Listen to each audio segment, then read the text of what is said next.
Oke penonton, kita bahas lagi ya. Ini buku ini masih belum tamat loh. Nih pedoman pemilik Kijang tahun 2000 bulan Oktober. Nah, yang sudah dibahas kemarin adalah kan ini oli mesin dan coolant atau sistem pendingin. Nah, kita bahas selanjutnya inilah oli atau minyak yang dipakai di kopling dan di rem. Mana rem sih? Nah, ini rem kan. Nah, ini nanti transmisi sendirilah. Nah, kopling fluida yang dipakai adalah, coba fokus dong. Ya inilah saya J1703 atau VSS nomor 116.3 ya, intinya dot 3 lah ya, ini dot 3 nya.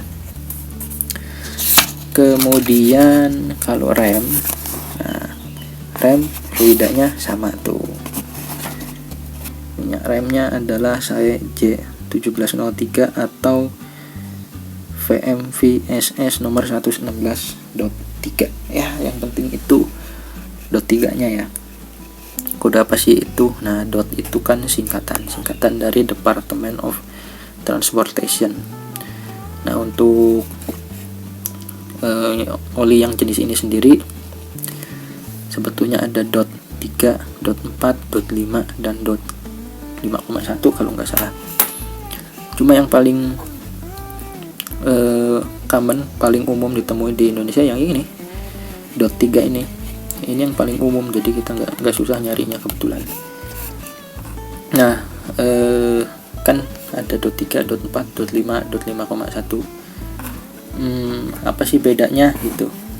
Bedanya adalah di titik didihnya. Jadi kalau yang semakin tinggi nomornya itu semakin tinggi titik didihnya. Kenapa kita butuh titik didih tinggi? Sebetulnya ini kan didesain untuk rem ya. Kalau kopling itu kebetulan saja sama, tapi untuk rem, ketika kita mengerem itu sangat lama dalam jangka panjang, misalnya dalam kita menghadapi turunan yang panjang sekali gitu, kalau dot 3 ini ada kemungkinan dia kemudian mendidih karena sistem pengereman kita panas. Akhirnya cairan ini mendidih, dan ketika mendidih dia menguap, dan ketika dia menguap ya akhirnya ngeplos gitu pedal remnya, karena si cairan yang sudah mendidih menjadi gas ini kan tidak bisa meneruskan gaya pengereman dari pedal ke kampas remnya gitu, jadi akhirnya mendidih dan remnya blong gitu. Tapi kalau misalnya pengendaraan normal saja gitu, tidak sering melalui turunan curam yang berkilo-kilo, atau kita tidak sering balap, biasanya balap itu yang butuh dot 4 atau dot 5. Tapi kalau harian, dot 3 ini sudah cukup. Oh ya, karena ini speknya kan minta dot 3, apakah kita boleh upgrade ke dot 4 atau dot 5? Jawabannya boleh, tapi sebaiknya tidak dioplos ya, jangan dicampur karena nanti tidak efektif kerjanya, harus di kuras lah sampai bersih gitu, baik yang rem maupun yang kopling.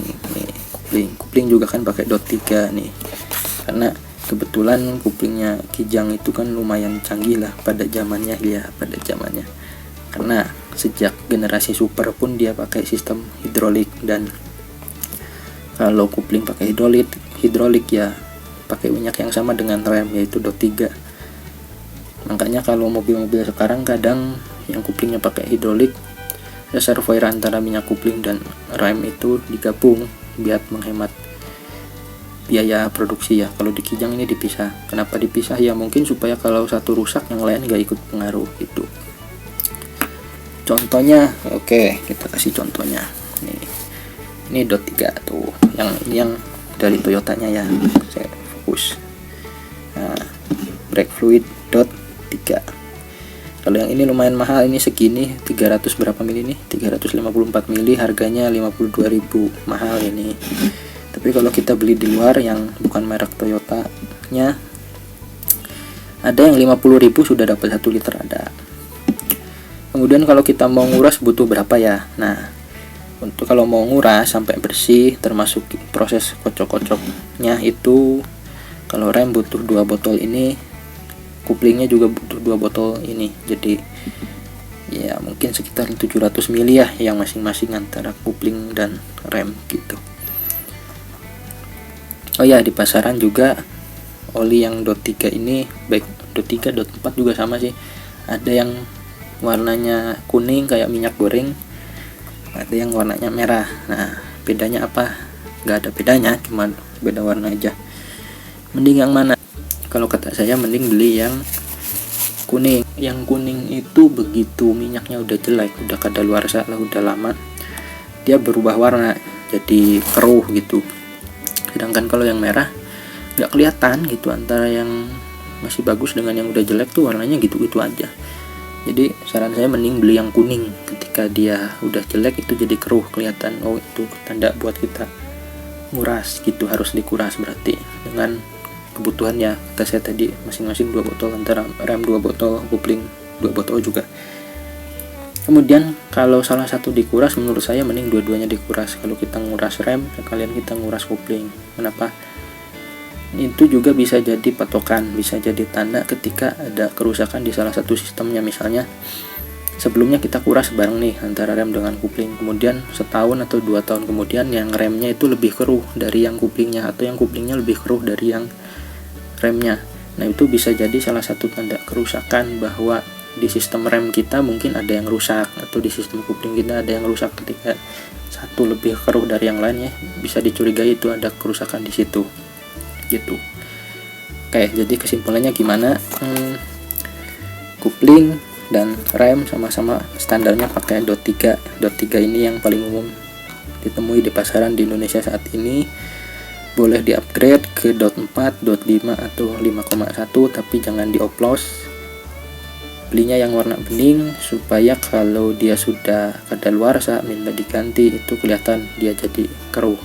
Kemudian kalau kita nguras antara minyak rem dengan minyak kopling itu sebaiknya bareng kita ngurasnya, supaya ketika ada salah satu yang lebih keruh dari yang lain itu bisa kita jadikan patokan, dicurigai bahwa ada sesuatu yang rusak di sistem rem atau kopling tersebut.